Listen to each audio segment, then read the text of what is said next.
اردو ادب فاؤنڈیشن کے تحت ایک روزہ ادبی کانفرنس آرٹس کونسل کراچی میں منعقد ہوئی۔ اردو ادب سے وابستہ ماہرین، ادیب، شعراء اور ماہر لسانیات نے شرکت کی۔ تفصیلات اس رپورٹ میں دیکھیں۔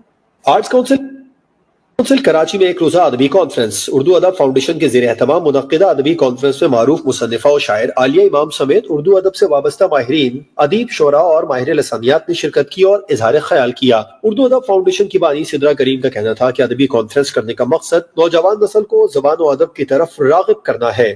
ادبی کانفرنسز بیسکلی ہوتی اس لیے ہے کہ نوجوان نسل کو، ہمارے لکھنے والوں کو یہ پیغام پہنچایا جائے کہ ابھی بھی موجود ہیں یہاں پہ اردو بولنے والے، اردو پر کام کرنے والے، اردو سے ریلیٹڈ، چاہے وہ ڈرامہ ہو، چاہے وہ فلم ہو، چاہے وہ شاعری ہو، نثر ہو، ان سب کو آگے لے جانے والے ابھی بھی اس دنیا میں موجود ہیں۔ کانفرنس میں مختلف کتب کی رونمائی بھی کی گئی۔ واپس آئیں گے بریک کے بعد، ہمارے ساتھ رہیے گا۔